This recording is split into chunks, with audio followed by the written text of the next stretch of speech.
മച്ചന്മാരെ നമ്മളൊന്നും ഉണ്ടാക്കാൻ പോകുന്നത് ഇപ്പി വെച്ചിട്ട് ഒരു സിമ്പിൾ ഐറ്റമാണ്. നമുക്കത് എങ്ങനെ ഉണ്ടാക്കാമെന്ന് നോക്കാം.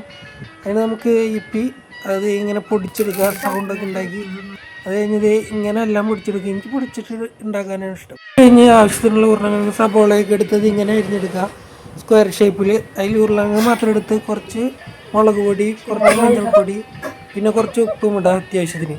ആ നിലത്ത് വീണ അതിൻ്റെ ചിരിയാണ് കേൾക്കുന്നത്. അതിങ്ങനെ മിക്സാക്കി കഴിഞ്ഞ് അത് നമ്മൾ ചട്ടിയിലേക്ക് കുറച്ച് വെളിച്ചെണ്ണയൊക്കെ ഒഴിച്ച് ആ ഉരുളക്കിഴങ്ങ് മൊത്തം എടുത്ത് ഫ്രൈ ചെയ്തെടുക്കുക. ആ ഫ്രൈ ചെയ്ത് ഈ പരിവാകുമ്പോൾ സബോള ഇട്ട് അതും അതിനൊപ്പിട്ട് ഫ്രൈ ചെയ്തെടുക്കുക. അത് കഴിഞ്ഞ് ഒരു പ്ലേറ്റിലേക്ക് മാറ്റി വയ്ക്കുക. മാറ്റി വെച്ച് കഴിഞ്ഞാൽ നമുക്ക് 2 മുട്ടയും കൂടി ആവശ്യമുണ്ട്. അതിങ്ങനെ പൊരിക്കുക, ഇങ്ങനെ കൊത്തി പൊരിച്ചെടുക്കുക. ഈ സൗണ്ട് നിങ്ങൾക്ക് കേൾപ്പിക്കണമെന്നായിരുന്നു, അത് കാരണമാണ് ആ സൗണ്ട് കേൾപ്പിച്ചത്.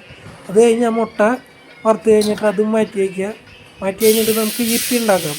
ഇപ്പിക്ക് ആവശ്യമുള്ള വെള്ളമൊക്കെ ഒഴിച്ച് കഴിഞ്ഞ് ഇപ്പിയിട്ട് അത് വെന്ത് കഴിയുമ്പോൾ നമുക്ക് മസാലയൊക്കെ ഇടാം. എനിക്ക് ഇത് ഈ ഒരു വേവിലാണ് മസാലയൊക്കെ ഇടാൻ ഇഷ്ടം. എന്തോ സ്പെഷ്യൽ മസാലയൊക്കെ ഉണ്ടായിരുന്നു, സ്പെഷ്യൽ മസാല ഇട്ടു. അത് കഴിഞ്ഞിട്ട് അതിൻ്റെ ഒപ്പം വരുന്ന സാധാ മസാല ഇട്ടു.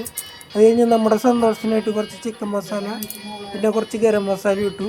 അത് കഴിഞ്ഞ് നേരത്തെ മാറ്റി വെച്ച മുട്ട, സബോള, ഉരുളക്കിഴങ്ങ് മിക്സ് ഇട്ട് ഇങ്ങനെ സെറ്റ് ചെയ്തെടുക്കുക. അപ്പോൾ സാധനം സെറ്റായി. അത് കഴിഞ്ഞ് നമുക്ക് ഇങ്ങനെ ഒരു ആംബിയൻസിലിരുന്ന് കഴിക്കാം. അതാകുമ്പോൾ നൈസ് വൈബായിരിക്കും. ഞങ്ങളിവിടെ മയിലുണ്ടായിരുന്നു, അതിനെ കാണിച്ചു തരാൻ വന്നപ്പോഴേക്കും അത് തെറിച്ചു പോയി, പറന്നു പോയി എന്നാണ് ഞാൻ ഉദ്ദേശിച്ചത്. പിന്നെ കുറച്ച് സോസ് ഒഴിക്കാൻ പറഞ്ഞപ്പോൾ ആനയുടെ ഷേപ്പിൽ ഒഴിച്ചു തന്നിട്ടുണ്ട്. ഹാർട്ടാണെന്നാണ് അവകാശപ്പെടുന്നത്. അത് കഴിഞ്ഞപ്പോൾ ബർഗറും ഷേക്കും ഓർഡർ ചെയ്തു. ഓഫറിനായിട്ട് മേടിച്ചായിരുന്നു. ഓഫറിനാണെങ്കിലും സാധനം അടിപൊളിയായിരുന്നു. ഡബിൾ ചീസ് ചിക്കൻ ബർഗറും ചോക്ലേറ്റ് ഷേക്കും നല്ല ടേസ്റ്റ് ഉണ്ടായിരുന്നു. ബർഗർ നല്ല സോഫ്റ്റ് ആയിരുന്നു. അപ്പോൾ അത്രയ്ക്കുള്ള ഗൈസ്, ബൈ.